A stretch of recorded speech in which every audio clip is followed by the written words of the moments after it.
Good morning, and welcome to Hokyoji's Sunday Dharma Talk.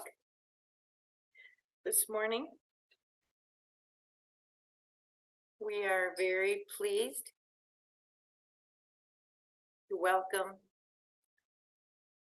Reverend Jushin Stephyn Butcher. You have recorded. And It's being recorded. He started his Buddhist journey over 25 years ago in the Tibetan tradition. And then he found his way to Hokyoji, where he became a student of Dokai Georgesen. Jushin received jukai in 2013 and ordination in 2017. He's currently Hokyoji's board president. He hosts a sitting group on the banks of the Choptank River in Cambridge, Maryland, where he resides with his husband, dog, chickens, and garden. Welcome, Jushin. Thank you, Ekyo. And I do actually have chickens again, so I didn't have to change my bio.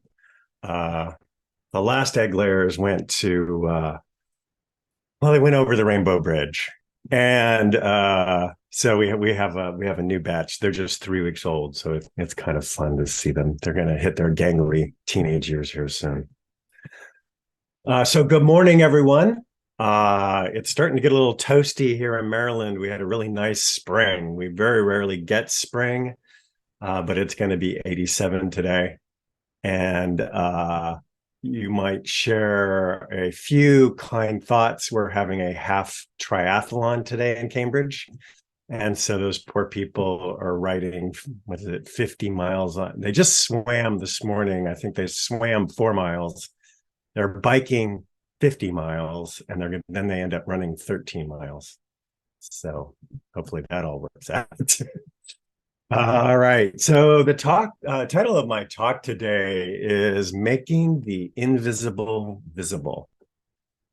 And this, it's become sort of a common phrase. I first encountered it in the Catholic tradition, where it was used to describe the purpose of liturgy and ritual. And I think I mentioned it in a talk last year, and I decided that it would sort of be a good talk in and of itself.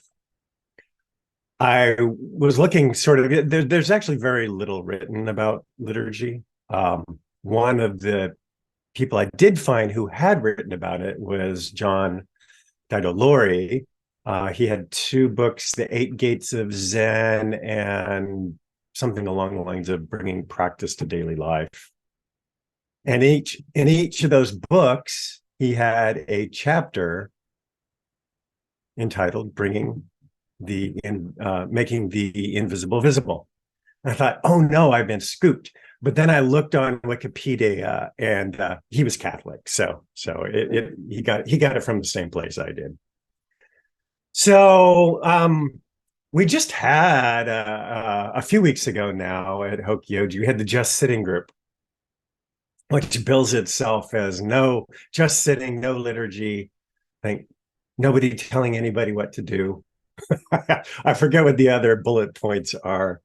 So I hope by the end of my talk that we might at least be on friendlier terms with liturgy, if not exactly enthusiastic practitioners of it. It's certainly a complicated topic, and I think Buddhism has a complicated relationship with it. As I say, I grew up Catholic. I went in the years that my parents could afford it, I went to a Catholic school, and that meant at least for my generation, Gen X, no meat on Fridays. So we always had tuna fish because that's not meat. And we went to Mass every Friday. And then in the unfortunate case of a priest should die, we were always forced then to go to a high Mass. I don't remember, but I was told that I passed out during a high Mass and had to be carried outside and revived with fresh air. I guess there was too much incense. So too much, I guess, of a good thing. And then, as the introduction noted, I started out in the Tibetan tradition, and the Tibetans really love their bells and whistles. So just every part of everything in the Tibetan tradition it's a basic formula from Shantideva's Bodhicharya the Bodhisattva, the Guide to the Bodhisattva's Way of Life, where what do you have to, repentance, take refuge, generate the bodhisattva mind, the relative bodhicitta is what they call it. So that's the desire to attain enlightenment on behalf of all, to help all beings. Lineage, prayer, you have to recite the lineage. It's a lot, and it's for everything. And in fact, it's so much, they're always like going like, they have what they would call a sadhana practice. So it lays out all those steps, and it's part of your meditation practice. So anytime you do meditation, it's bracketed by all of this dedication of merit at the end, always. In fact, when I first started practicing Zen, the idea that we didn't dedicate merit at the end of everything was just sort of horrifying to me at the start. I'm going like, wait, what a minute, wait, you don't dedicate merit, where does it go? Because certainly in the Tibetan point of view, if you don't dedicate the merit, it can be lost. So if you get angry, your merit goes away if you didn't dedicate it. So we just have these long practices, but there'll always be like, well, here's the concise practice, and it would be like somehow we turn a lineage prayer into its precise, like 4-line, the condensed version.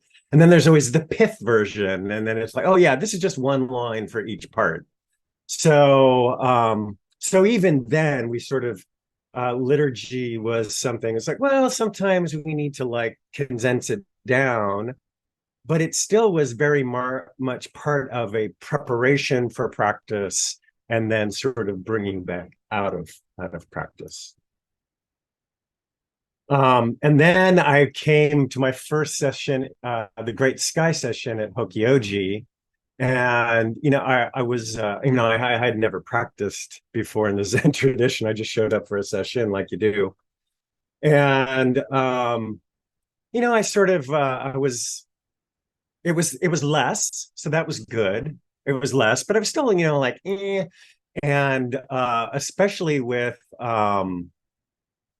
Zuiko, the services tend to be a little longer, and certainly I don't know, did we do the Dahi Shindarani? I think we did it 7 times at night, and it was just like, oh my gosh, what is this? And I used to just dread service and be like, and it's like, oh, my legs are asleep and I've got to do these prostrations, which is probably a good thing to do when your legs are asleep. And I'm chanting all this sort of mumbo jumbo, and I think that's where a lot of Lori kind of starts out by saying this is really kind of a lot of Americans or Westerners' relationship with liturgy, is that it is very much people coming out of more the Christian religions, that it's sort of this mumbo jumbo supplication worship. They're very used to liturgy in sort of a theistic vein. And we don't get good explanations of how it might be different in Zen, or it might not be different in Zen. So I do actually want to take his discussion as a starting point, but I think what I also want to do is like add my own little color, and then I'd like everyone here to sort of, chime in and see how they have felt about liturgy over the years and how maybe it's changed or not changed. Sort of his big thing is that, he starts out with the fact that, ritual is everywhere. When you meet people, you shake hands or you hug. When we open the Senate or the House of Representatives, when we change presidents, we have an inauguration. There are rituals associated with, just about everything, although we might call them customs, but it's kind of, put a little secular gloss on them. He also, sort of one of his main things talks about the fact that nobody ever really explains why any of the services are what they are. Now he recounts 4 morning services. Those map sort of to our 3 services, morning, noon, and night at during session. And as I don't know what the 4th service was. It's actually the 3rd service, but maybe somebody knows. And so one of his things is these are not well explained. The other thing is sort of, he says, well, in the end, and this, I don't know, sometimes to my mind, this hides a lot of sins. A lot of things are sort of shoved under the rug by saying it's skillful means. It's like, well, it's skillful means. And I think there's something to that, and I want to get to that in a minute. But I don't think we should ignore the fact that historically, things like the Dharanis there were spells. Like they were spells. And then whether and what that meant and what it might have meant for different people in the same room is maybe open to interpretation. And we'll get back to that as well. I think it's interesting that Buddhism came to Japan originally because the imperial family thought that they had better spells. So it was like, oh, you got better spells. I'm going to bring you back. We're going to bring you over. So I want to go back to the not explained. So as all this, we do morning service Wednesday through Saturday online, and then we do it every morning during session.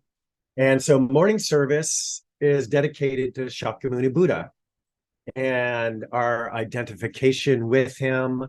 So we do have, like, from the Bodhicitta Avatar, we do have repentance, and we have the 4 vows, and we take refuge.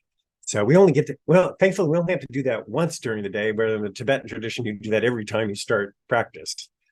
But in the morning, it's sort of,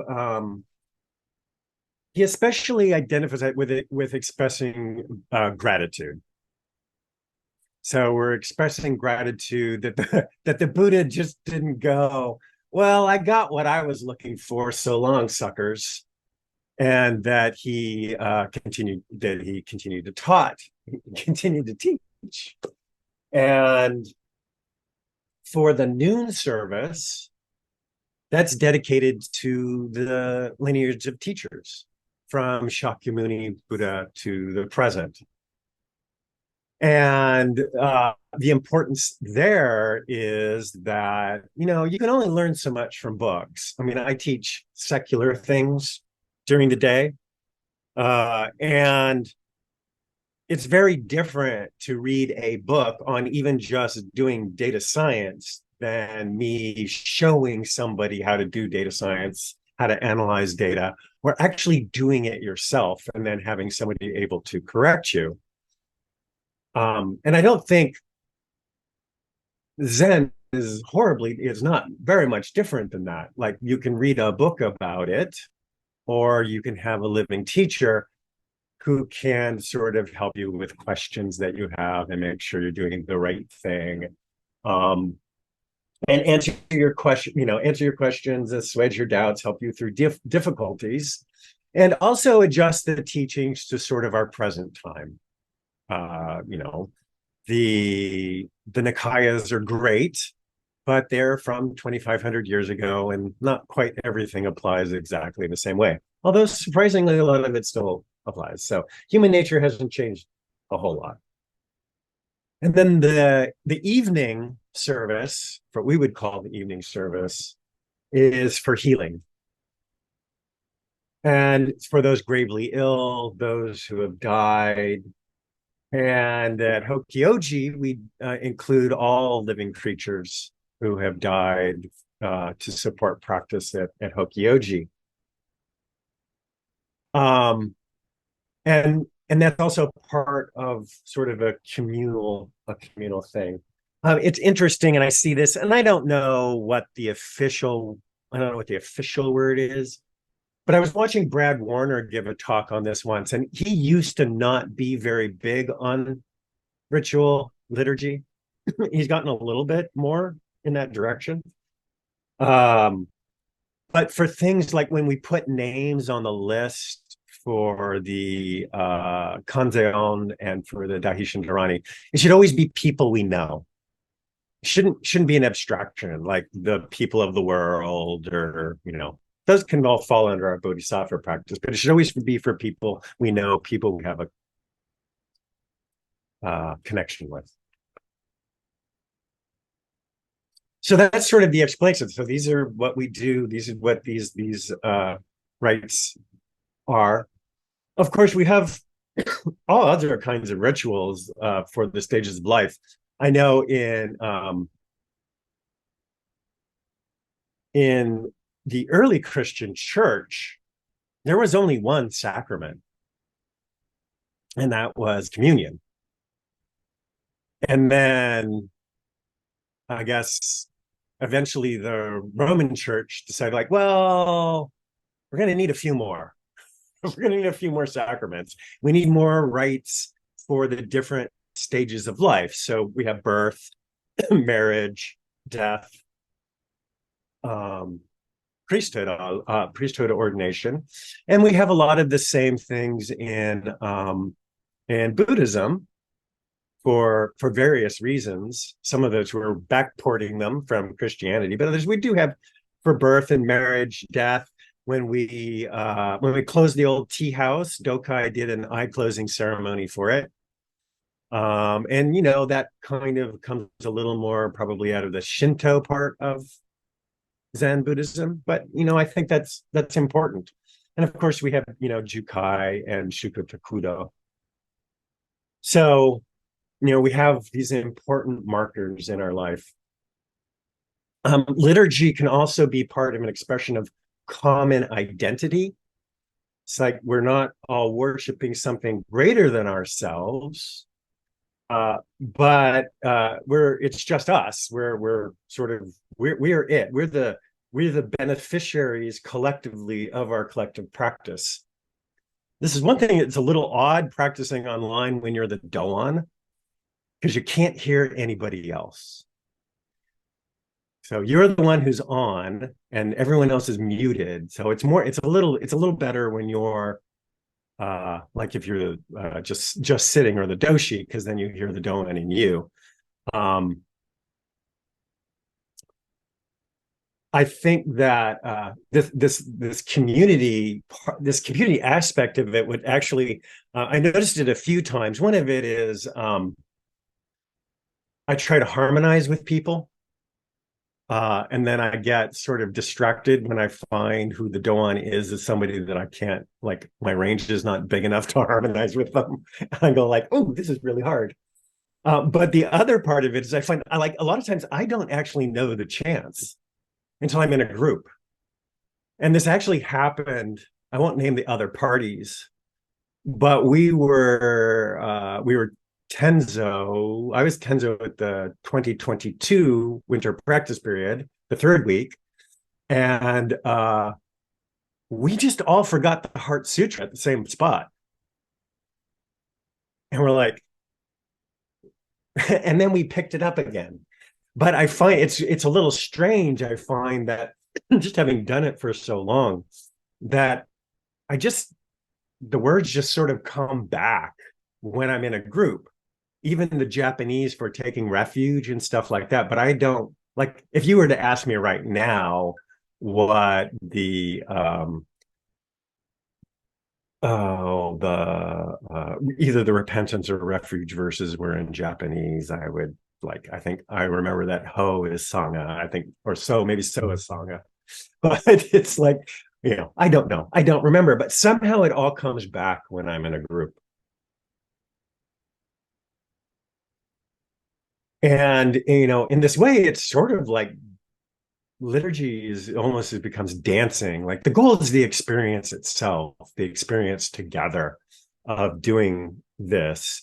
One of the odd things about dance as an art form is that it doesn't pay to slow it down. Like 20 people can't do it 20 times faster. Like it has its meter, and it's just a group practice, and there's nothing done when you're done with it, except maybe, you're a little out of breath if you were having a really good time. And in the dervish tradition, of course, they actually use that dancing, that activity, to lose oneself and to merge with God. And so I think there's an interesting aspect of liturgy there that's probably more on point for Buddhism or Zen, is the idea of losing yourself, trying to lose yourself in the chanting, lose yourself in harmonizing, maybe if you can, but don't worry about it. I've always felt my stepmother, she did not have a lovely singing voice. She was in fact quite tone deaf. She is still tone deaf. Yeah, she's still alive. And she would always sing really quietly in church because she was very self-conscious about it. And I just say, belt it out. She should have just belted it out. It's like, life's too short. Life's too short. Belt it out. So, harmonize with others and use the collective memory of what the chant is to claim the words as your own. Ostensibly, you've just had several periods of zazen where you've practiced sort of the quiet part of practice. And hopefully you've settled in. And I couldn't find the book, but Daigaku talks about zazen in stillness and zazen in motion. And you can sort of think of liturgy as being that little test of like, okay, I just sat a couple periods of zazen. Can I lose myself? Can I just abandon all of my hangups or whatever in this chanting? And at the very least, I was like, can I just not be annoyed for 10 to 15 minutes?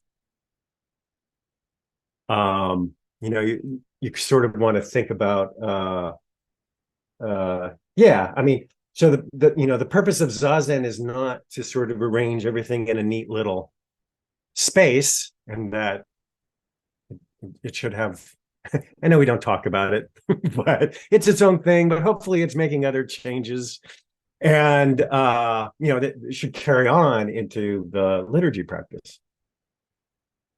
And I think this kind of might be the most important aspect. Rinzai, he received a letter from I think it was he must have been a Pure Land practitioner. And the Pure Land practitioner said, hey, paraphrasing, can I reach enlightenment, satori, whatever, by chanting Nembutsu?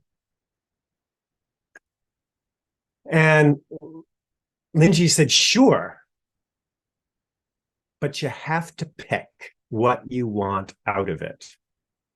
You can either chant Namu Amidabu with the goal of being reborn in the Amida's Pure Land, or you can chant it as if it were a koan, but you can't do both.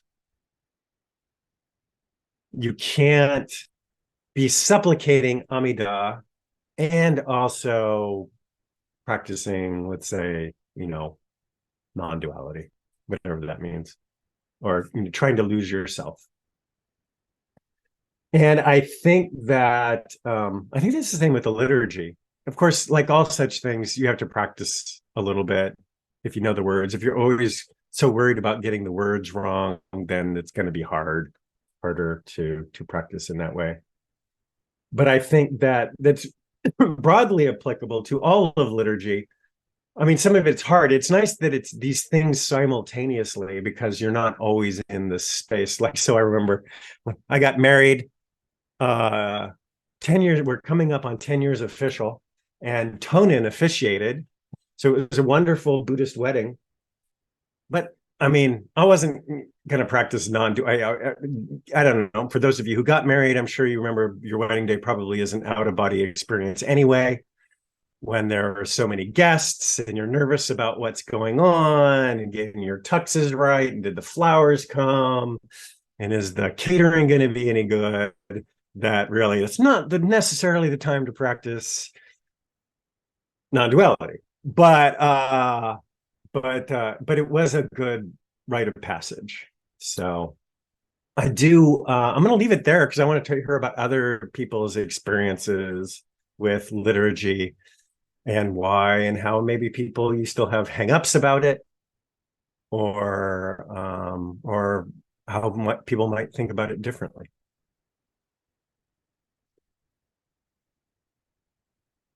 And I'm going to start calling on people.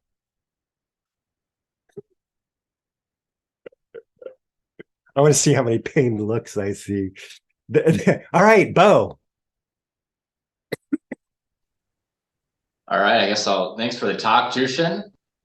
For me, at first I found liturgy kind of, weird.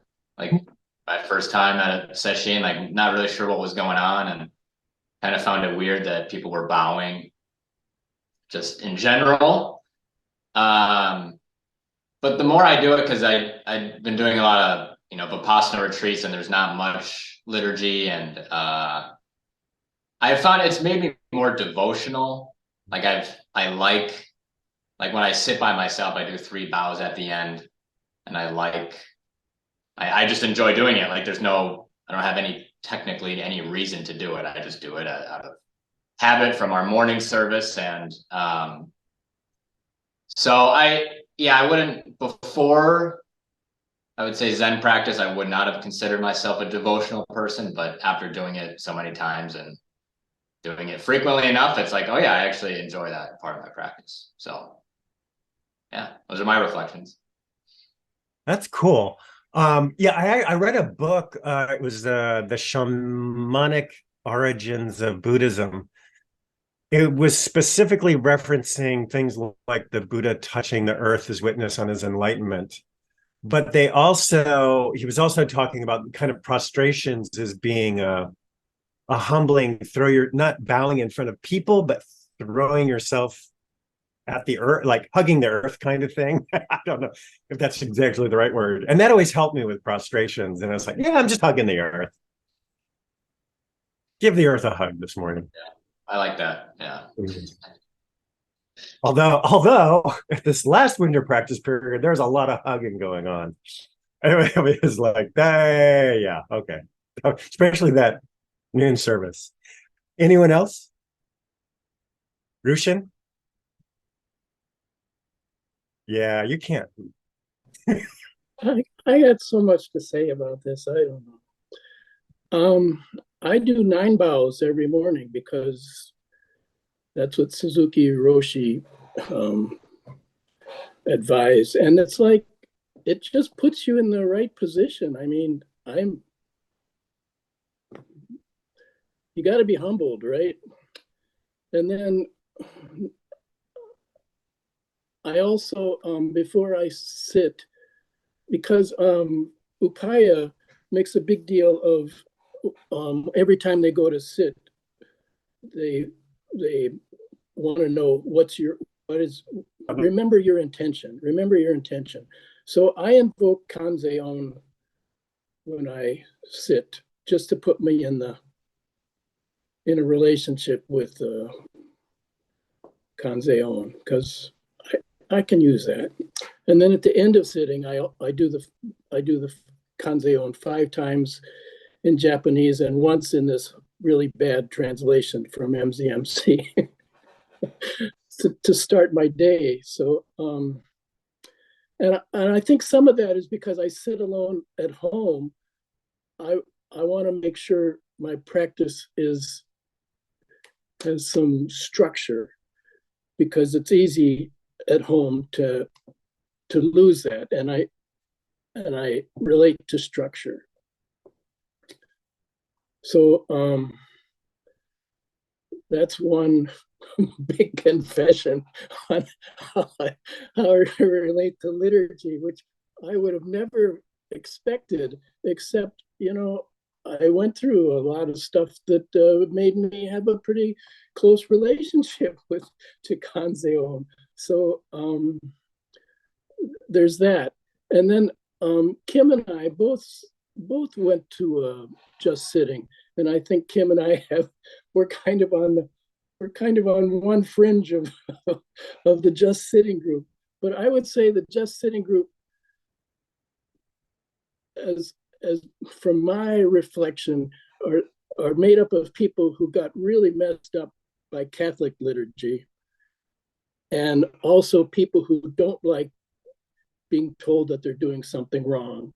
And at some point during their Zen training, they were told, either repeatedly or once or twice, but very harshly in their mind, that they were doing something wrong, and they don't think that there's anything.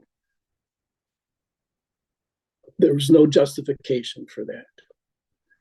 So that they don't want to hear about that. They don't want to hear that they're doing something wrong. But I have to admit, especially this last Just Sitting, I missed the liturgy because I could have used some time getting out of my own head, and the liturgy does tend to do that. So I kind of miss the liturgy, and I especially kind of miss the lineage chanting for that. So that's a lot of thoughts. I really like that last one, though, of getting out of your own head. I'm getting sort of back into that. I also, it's hard to know how you affect other people. I actually, even before the Tibetan tradition, I went to a Zen place in Washington, D.C. And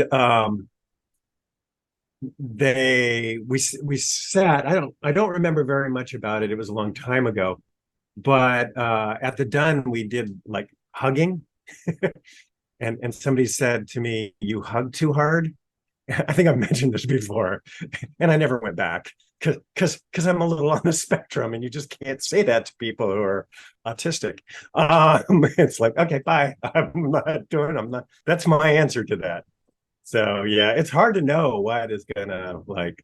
I mean, it's hard to know.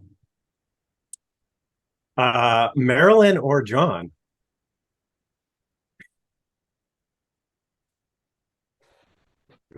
Yeah, it's Marilyn. So I also have a true confession, Jushin, about liturgy at Hokyoji. This has to be, I don't know, 7 years ago, 8 years ago. Hoko was still there. Okay. And Hoko and liturgy at Hokyoji, she's got everything memorized in English and Japanese, and it's all perfect. And this was, I was there, and I hadn't gone through jukai at that point, and I was kind of, there, but not, what am I doing here anyway? And I thought of my 3 sons, my 3 boys. And I thought to myself, because it was the morning service and a lot of Japanese, and then the lineage. And I thought, they would think I'm out of my ever-loving mind, if they saw me doing this. And I have to say, I have come to love the liturgy. And it is what strikes me in the heart. And if I don't have the liturgy, I miss it in my heart. And so I could say more about that, but I just find the liturgy, as some places and some Zen centers have become Americanized, so to speak, and they've eliminated liturgy, certainly eliminated the Japanese, God forbid. I miss that, and I'm sorry for that. I told Akio, I attended the women's retreat. Was it last weekend? Whenever it was. Yeah, it was recently, very recently. And I heard all women singing. And the lineage came to life in my heart. we were all singing in the Zendo. And it was just miraculous. So I just thought I'd give that dollop of experience. And must say, we're up north, and I was in the kitchen, kind of in the background here, Jushin, but I was trying to listen attentively to your Dharma talk. And one liturgy that I don't think you mentioned that I just realized might qualify as liturgy is when we put our hands and bow to one another. When we see each other and after someone talks, we bow out of respect. And to me, that also is liturgy. That is, if you're really feeling it, is quite profound. It's almost like a metta of giving and a metta of receiving. So thank you for your Dharma talk. So I have come to conclude myself that I'm not stark raving crazy for doing the Japanese and English liturgy in the Zendo at Hokyoji. So actually, John does talk about that. Lori does talk about the gasho. I didn't, because in my dry run I ran long, so that was the one I cut out. But I think that's a really good one. The thing is, I actually have gotten to the point now where I prefer to chant in the crypto Sino Japanese, because I don't have to concentrate on the words, and you don't get tripped up by, because there are some like, so Baba Wawa always reminds me of the Saturday Night Live skit, and like I get tripped up on things. The other one is the Flintstone. I think, where is that in? That's in the Universal Recommendation for Zazen, I think. And I just remember from Brad Warner at Great Sky talking about that, reminding him of the Flintstones. And he always starts going, Flintstones, meet the Flintstones. It's like, so I actually kind of, when you're talking about sort of just letting go, I find the Japanese easier to do that way. I don't know how my understanding is for many of these, they don't make sense to people who speak Japanese either. But I don't know for sure. Anyone else? Carl, did you? Yeah, I don't know. My hand dropped away, disappeared on me. But you didn't speak to the other part of the service, incense and candles and the offerings there. And I was, some years ago, I was listening to a Dharma talk by Martine Batchelor, and her and Stephen at Gaia House, they do Son retreats, which are their basic Korean Zen formal retreats. And she, they have a bunch of secular Buddhists there that aren't used to doing this. And so she was explaining something about the symbolism and the reason behind candles and incense and flowers and things. And it's, we've heard these explanations before in Zen that, the candle gives off its light. It doesn't care who's receiving it. It just gives it off to the whole world, kind of. And that's the same with the incense. The incense carries the intention off, and it doesn't discriminate between who's the receiver and who's the giver and things like that. And,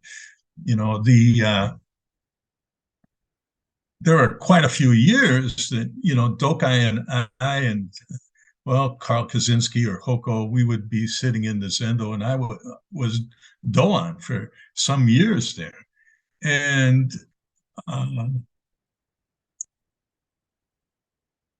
Myo Habermasher, who is the voice person, she was there at one time, and she gave me the advice to inject more energy into the recitation as the Doan, and that was the most helpful piece of advice that I'd ever had. I was trying to do this kind of real calm Zen thing, da da da da da, and she was saying, no, you gotta punch it up a little bit and put some energy into it. And I found that to be really helpful.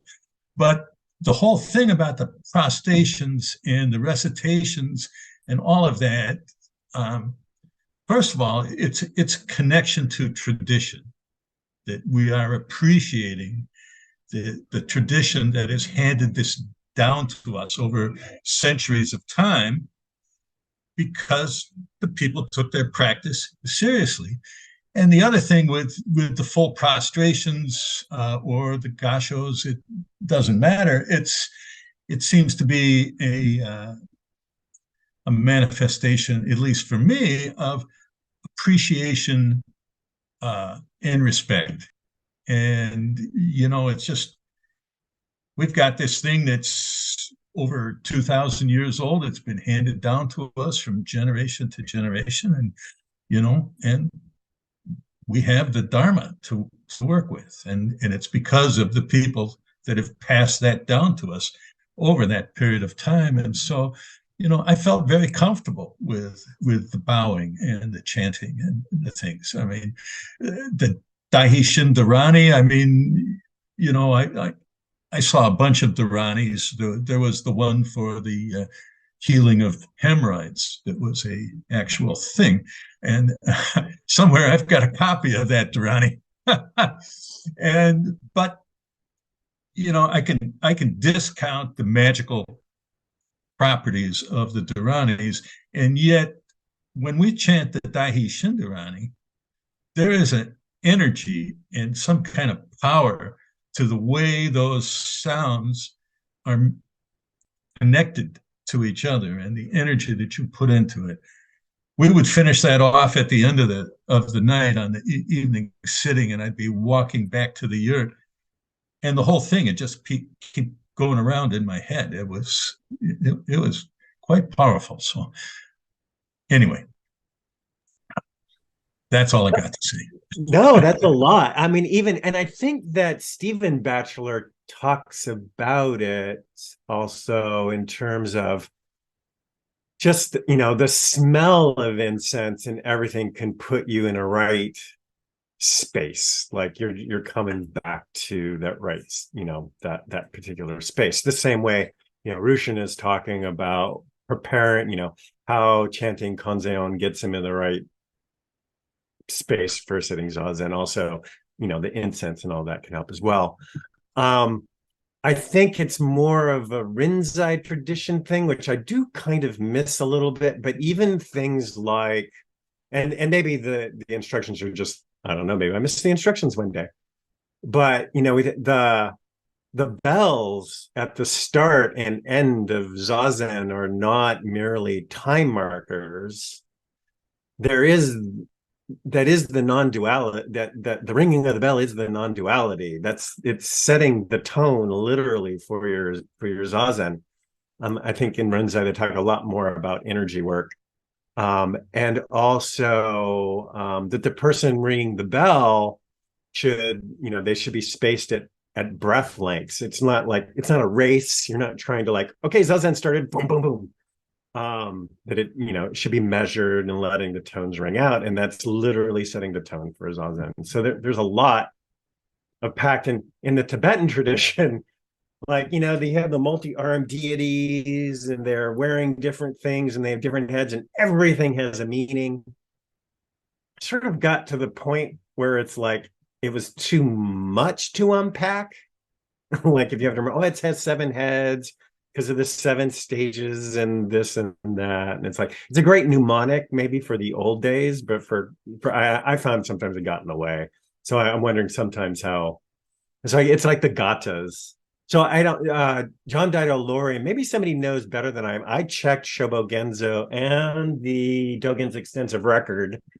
Apparently Dogen felt that liturgy had become just mere repetition at the time, and so he injected daily life, liturgy into daily life, or daily life into liturgy. But John Daido Lori doesn't go into specifics, and I don't know what that is. So if somebody knows the history better than I'm thinking of the gatas, but the gatas sometimes, those do kind of annoy me a little bit. But anyone else?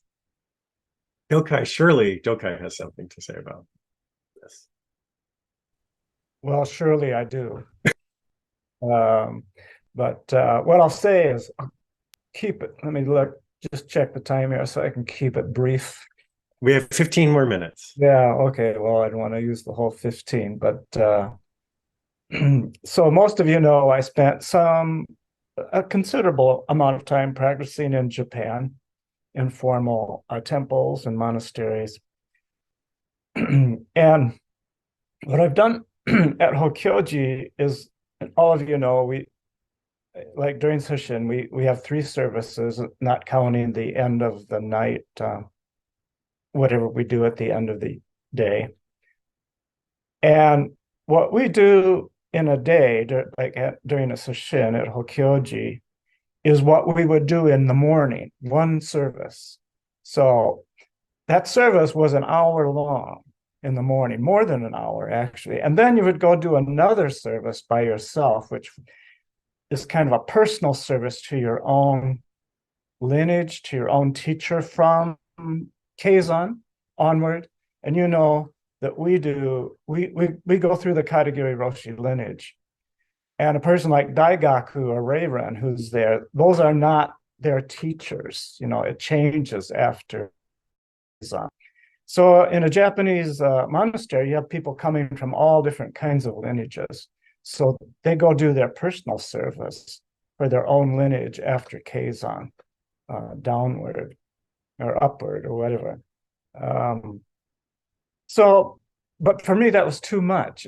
And then you'd have a noon service that was just as long as the morning service, an hour long. And it was just too much service for me. And so what I've done is spread it out like a basic morning service over a day that we do at Hokyoji. And then they had some other chants that chanting that we don't do at Hokyoji. So there was kind of that's one point I'll say that for me, I had to find my own balance, what works for me.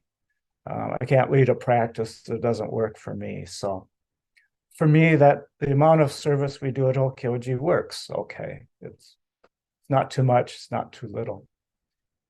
With regard to bowing, I've said this before. I've done it so much that it's not a thing for me.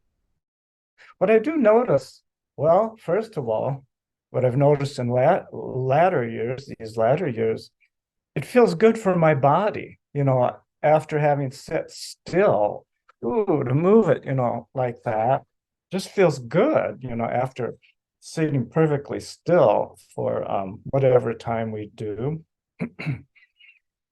And I haven't been able to do it real well this past year because of certain things going on in my body. I have some knee problems and some back problems.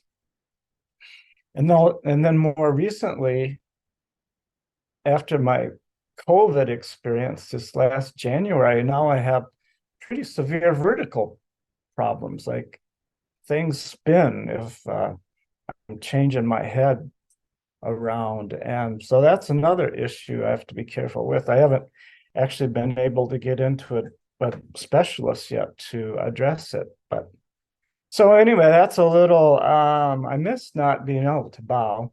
And the last thing I'll say about it is I notice when I'm bowing, I'm not thinking about too many things. I can sit in Zazen and think all day long, you know, or all hour long, 50 minutes about all kinds of things. But when I'm bowing, it seems like I get just, I bring myself right to where I am. And I don't know if it's real or not. I don't think it's mystical, but there's such a principle in electricity that you have a ground to make the circuit work. You have to have something go into the ground quite deep.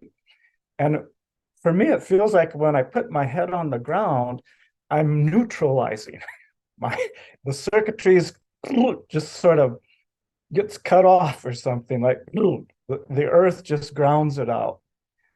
I don't know if that's too mystical or not, but for me, it feels like a real matter. And I like putting my head on the ground. Yeah, it makes my body and mind feel good. I don't know about humility, but I don't know if it makes me humble, but I'm not sure about that one. What else do I have to say? I could go on. Oh, maybe just one other point. It's about the why I've kept some Japanese, a little bit of Japanese. Well, we do actually. There's the Sino-Japanese, like Daihi Shindarani and the Jugu Kanon Myo. And I appreciate not knowing what things mean sometimes. I always thought before I went to Japan that, oh, people in Japan know what this means, like the Daihi Shindarani or even the Heart Sutra in Japanese, Sino-Japanese, but they don't. It's at least according to my understanding of Japanese, which is very, very limited. Those words are not Japanese words, so they don't know what they're saying either. And so that was kind of a relief for me. And beyond that, you also know that I have a fondness for going to Spanish-speaking countries. And I can appreciate being in a place where you don't know the language. You know, you don't know what people are talking about. And one of my Spanish teachers most recently told me, don't try to listen to the individual words. And it's probably not what we do in English, even though we think we're hearing individual words, but it's the inflection of the voice and just really parts of what a person is saying is what we're communicating. She emphasized to me, don't try to listen to every word and put it together. It's like, just catch a word, you know, catch something here and there. What's the main point? And so anyway, it's kind of like that, because still, after all my years of studying Spanish, if there's two native Spanish-speaking people talking with each other, I don't understand a word.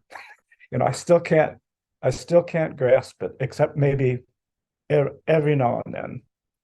But anyway, so I can appreciate not knowing what you're saying. It's just the sound, just going into the sounds. So there might be other stuff, but I've done my 7 minutes. Oh, just 8. So I think that's enough. So thank you. Thank you. Anyone else? Joku. I just want to contribute. Oops, I'm not leaning the right way. So let me just move right up to the screen and just take the whole thing over and hide the voice behind me. I tend not to think of the liturgy as a thing. My experience of it has been multifarious because I've practiced in a lot of different places, and each place has its own thing. So that sort of disabused me. I still remember when I went to Dharma Field and Zen Center in Minneapolis, where I'd never visited, and I did a sesshin there, and I was just I was shocked. I was so attached to the way I was taught at Clouds and Water that I was just like really thrown, and that really told me, oh, I guess you're a little stuck on what Clouds and Water does. You know, you're a little more than a little attached. And so part of the liturgy that you're talking about is, I guess, like you're saying, Dokai, it's you just kind of come into the energy and the experience of it. But more specifically, when I practice it, you know, I think the 4 foundations of mindfulness, or the Satipatthana Sutta, is all about essentially getting in touch with this body. So bowing to me is a beautiful way to do that. It's every time I bow, I feel like there's a way in which it's helping me to A, ground myself in the earth, B, express contrition, because there's no day so far that I've been living that I haven't had something that I felt some contrition about. And so there's just a kind of surrender there's a kind of full body commitment to my vows in that process. So I really appreciate it in that way. And I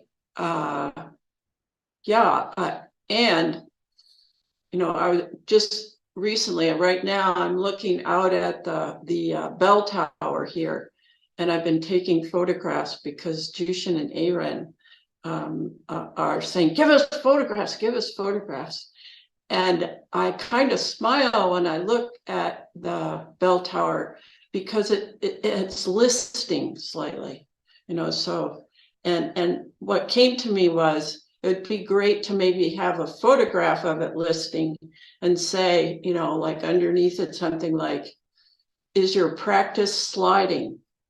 And then, use that as some because it's such a clear, everybody can kind of smile at it, kind of thing. So I really appreciate bowing.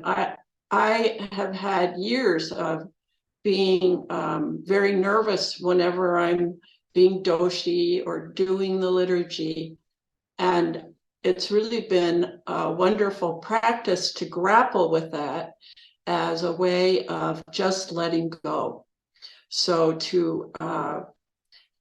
and I guess two stories. One, when I was a great vow and a Japanese monk was visiting, and he offered to do, I think it was the Heart Sutra for us, the way he learned at the monastery.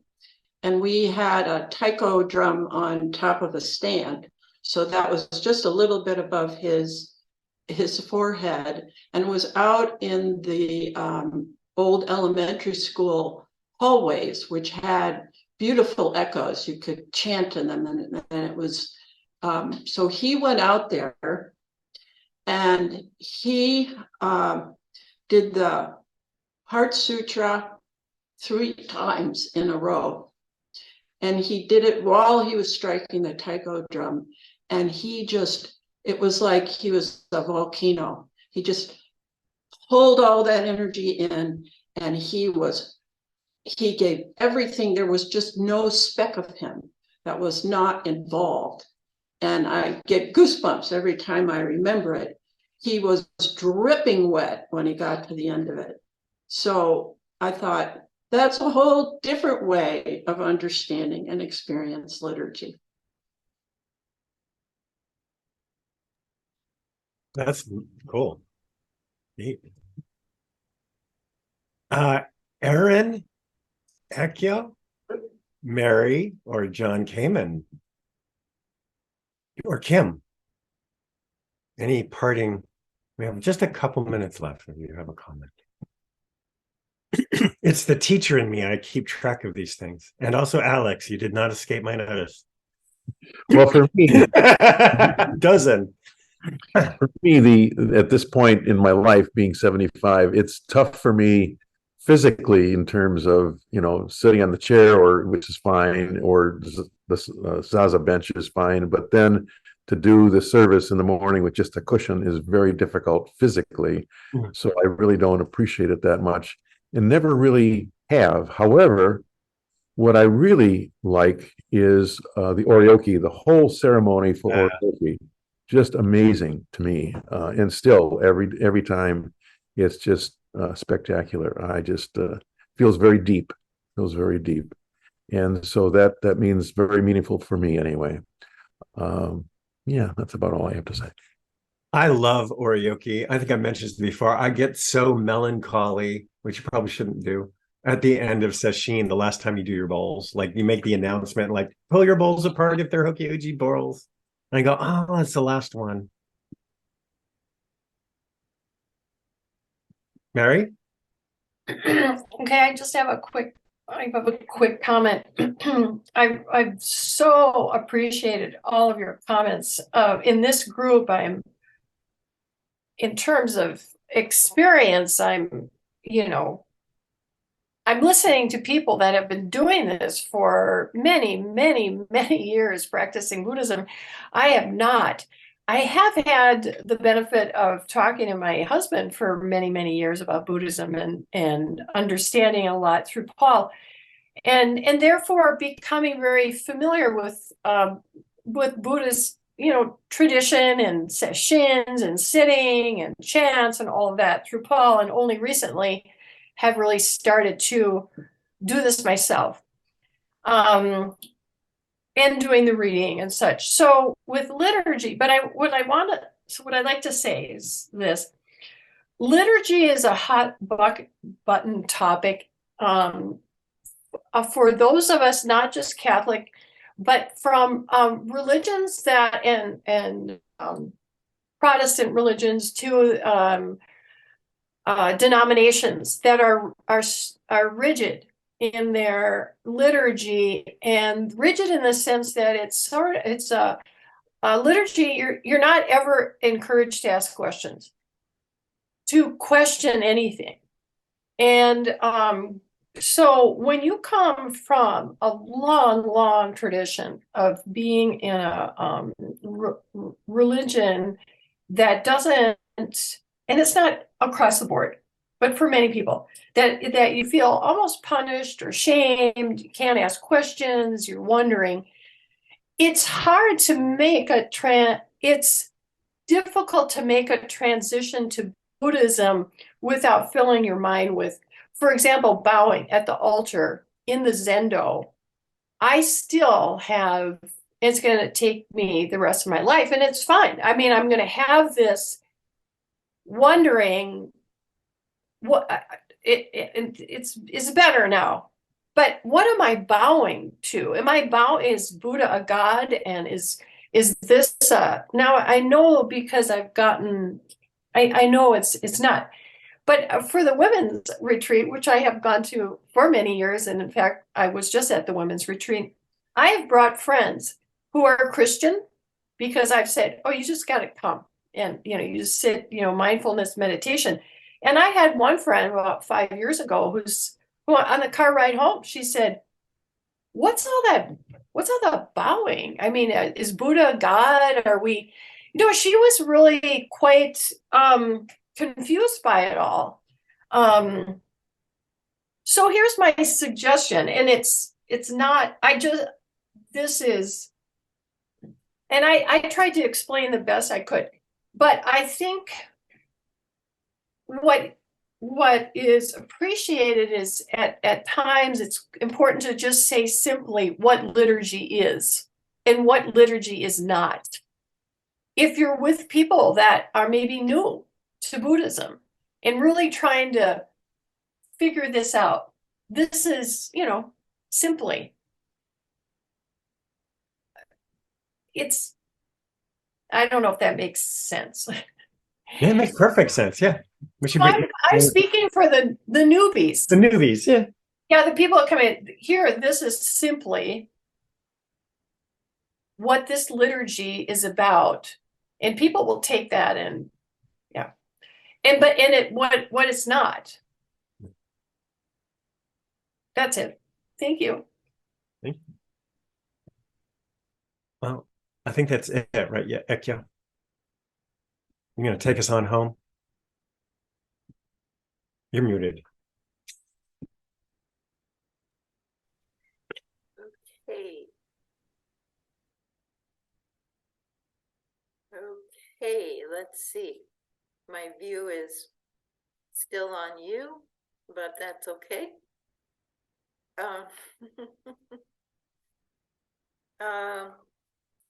Yes, thank you, Jushin. That was a really wonderful talk and lively discussion. I have a few announcements. Next week, our speaker will be Tim Burkett from Minnesota Zen Center, and my teacher, and he'll be speaking from his new book, Enlightenment is an Accident. And also coming up, June 20th at 1 p.m., on Zoom, there will be a talk, and in person, a talk by visiting teacher A.Joe McMullen, the founding abbot of Buddhist Temple in Eugene, Oregon, and the secretary of the North American Soto Shoe Organization. This is a visit, a tour they're doing of different Zen centers around the Midwest. And the title of his talk is What is Intimately Transmitted Between East and West? So that's what's coming up. And we will end today with the 4 vows which are in the chat. Oh, and I forgot to say, there's a link for giving. You all know where it is on the Hokyoji website. Okay. Beings are numberless. I vow to free them. Delusions are inexhaustible. I vow to end them. Dharma gates are boundless. I vow to enter them. The Buddha way is unsurpassable. I vow to realize it.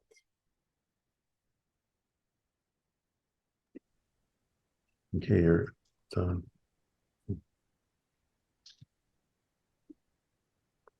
Thank you. Bye. Thank you. Bye. Thank you, thank Thank you, you. thank you, Jushin, thank you. Thank you. I'll see you in 5. Oh, now she left. Oh, okay.